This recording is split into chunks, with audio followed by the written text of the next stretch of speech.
അൻസിബ എന്ന ഗെയിമറുടെ ഒരു മാരക ട്രാൻസ്ഫോർമേഷൻ ആണ് ഇനി നമ്മൾ കാണാൻ പോകുന്നത്. ലൈവ് ഇന്ന് രാവിലെ മുതൽ കാണുന്നവർക്കറിയാം, പവർ ടീമിൽ കയറുന്നതിന്റെ ഭാഗമായിട്ട് അൻസിബ വളരെ മികച്ച രീതിയിൽ പ്ലാനിങ് നടത്തുന്നുണ്ട്. ഇത്രയും പ്ലാനിങ് ഒന്നും അൻസിബ ഒരു കാര്യത്തിൽ നടത്തിയിട്ടില്ല. പിന്നെ ആ ഒരു പവർ റൂമിൽ കയറുന്ന സമയത്ത് പറയുന്നുണ്ട് ചെറിയ ചെറിയ കുറെ വലിയ കാര്യങ്ങൾ ചെയ്യും എന്നൊക്കെ പറയുന്നുണ്ട് അൻസിബ. ഒത്തിരി അവകാശവാദങ്ങളൊക്കെ മുഴക്കിയിട്ടാണ് പവർ റൂമിൽ കയറിയിരിക്കുന്നത്. ഇപ്പൊ പോലെ ഋഷിയോട് അൻസിബ ശ്രീരേഖയെ കുറിച്ച് പറയുന്നുണ്ട്. ഇത് ഞാൻ തീരെ പ്രതീക്ഷിച്ച ഒരു സാധനമല്ല, പക്ഷെ കേട്ടു. ശ്രീരേഖ ചേച്ചി കളിക്കുന്നത് വലിയ മൈൻഡ് ഗെയിം ആണെന്നാണ് വിചാരം. പക്ഷെ പുള്ളിക്കാരി സൈക്കോളജി പഠിച്ച ഇൻസ്റ്റിറ്റ്യൂട്ടിലെ ടീച്ചർമാരും പ്രിൻസിപ്പൾമാരുമാണ് ഇവിടെ ഉള്ളതെന്ന് പുള്ളിക്കാരി മനസ്സിലാക്കുന്നില്ല. എന്നെ കള്ളിയാക്കാൻ ശ്രമിച്ചത് എനിക്ക് തീരെ പിടിച്ചില്ല ലാലിന്റെ മുന്നിൽ വെച്ചിട്ട്.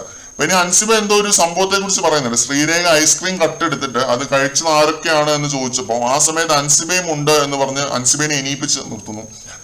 ഞാൻ അവരോട് കട്ടെടുക്കാൻ പറഞ്ഞില്ല ആ ഒരു ഐസ്ക്രീം. ജിൻഡോ ആ വഴി നടന്നു പോയപ്പോ ജിൻഡോയ്ക്ക് കൊടുക്കാൻ ഞാൻ പറഞ്ഞിരുന്നു. അവര് പറഞ്ഞു എല്ലാവർക്കും ഒന്നും കൊടുക്കാൻ പറ്റില്ല എന്ന്. ഞാൻ ആ മോഷണത്തിൽ പ്രതിയല്ല, അതിന്റെ പങ്ക് പറ്റി, പക്ഷെ കഴിച്ചതിന് ശേഷമാണ് ഞാൻ അറിയുന്നത് എന്ന് അൻസിബ പറയുന്നു. അൻസിബ ശ്രീരേഖയുടെ ഇൻഫ്ലുവൻസിലായി പോയി എന്ന ഓർത്ത് നമുക്ക് തെറ്റ് കേട്ടോ. മൊത്തത്തില് അല്ല ഒന്നാന്തരമായിട്ട് ശ്രീരേഖയ്ക്ക് എതിരെ കളിക്കാനുള്ള സാധ്യതകളാണ് കാണുന്നത് അൻസിബ. പിന്നെ ശ്രീരേഖ ഈ ഐസ്ക്രീം കട്ട് നിന്ന് അൻസിബയെ കൂട്ടുപ്രതിയാക്കിയ ഒരു സംഭവം തീരെ മെച്യൂരിറ്റി ഇല്ലാത്തവര് കാണിക്കുന്ന ഒരു പരിപാടിയായിട്ടാണ് എനിക്ക് തോന്നുന്നത്. ശ്രീരേഖയുടെ ഒരുപാട് മുഖംമൂടികളിൽ ഒന്നാണെന്ന് തോന്നുന്നു ഇത്.